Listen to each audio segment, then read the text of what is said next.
जय जगन्नाथ। आज हूँ देवकी वसुदेवंकर पुत्र देवदेव कामदेव कामपालंकर बाबा बलभद्रंकर आज हरण हो रोहिणी गर्भर स्थापना होता। आज तांकर जन्मोत्सव।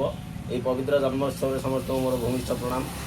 आसन जाना कामपाल जो जन्म होगी आसिले रही रोहिणी गर्भरे से श्रीकृष्ण पुणी धराधाम को आसवे। आ पवित्र आगक आस जन्माष्टमी से जन्माष्टमी आज पुणी अंबिका आसिक रे यशोदा गर्भरे से अंबिका विषय आज निश्चित पदे उल्लेख कर एमती उल्लेख कर अति बड़ी जगन्नाथ दास और स्वयं भागवत उल्लेख कर आज अंबिका पुणी आसवे जो माँ अंबिका धराधाम को आसवे श्रीकृष्ण नारायण माध्यम कर अंबिका को से अंबिका माता कहते हे नारायण हे त्रिलोकपति मु धराधाम को गले मु पाइबी कौन।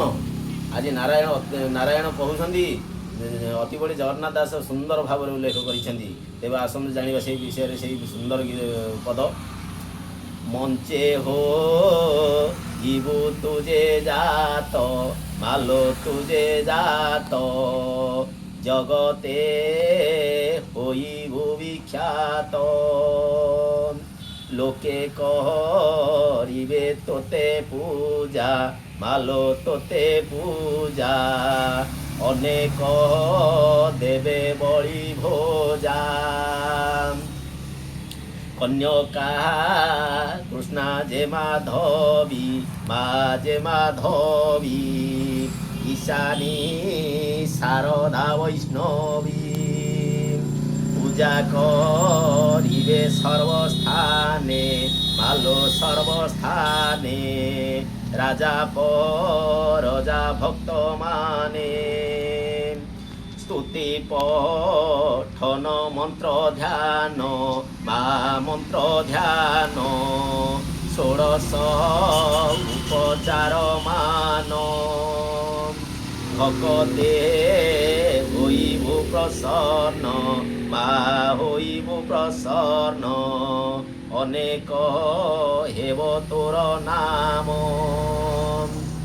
जया जया भद्रकाली माँ भद्रकाली मंगला चंडिका कंकाली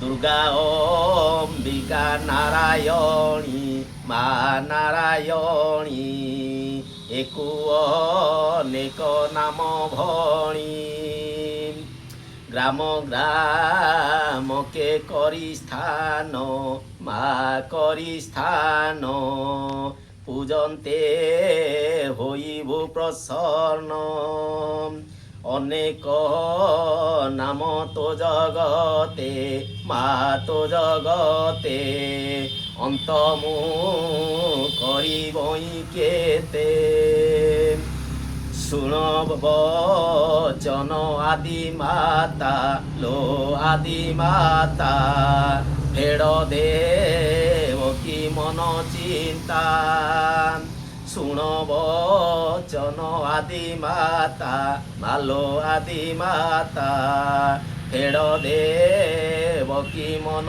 चिंता श्रीकृष्ण कहते हे अंबिके अनेक नाम पाइबू तो धराधाम अनेक पूजा पाइबू आ तू जाइक देवकीर गर्भ को सप्तम गर्भ को हरण कर रोहिणी गर्भर स्थापना कर। आज से रोहिणी नंदन जन्मोत्सव से कामपाल को मोर भूमिष्ठ प्रणाम। यदि गीत सुंदर भिडियो टी भल लगी था निश्चित कमेंट करे यहीपरि सर्ट भिडियो आपण सम्मुखें मुझे उपस्थापन करी। आज माँ अंबिका धराधाम को आसी अनेक नाम किए तारिणी नाम पूजा कर किए मंगला नाम पूजा कर किए चंडी नाम पूजा कर। आज षोड़श उपचार चली आज धराधाम को आसी माँ अंबिका आ रोहिणी देवकी गर्भर हरण कर स्वयं यशोदा रोहिणी गर्भ देवकी गर्भ हरण कर रोहिणी गर्भ स्थापन कर अंबिका निजे जाकि जशोमती गर्भ रही। आज से अंबिका द्वारा नारायण माध्यम कर धराधाम को आसी पापी मान विनाश करने। जय श्रीकृष्ण जय जगन्नाथ।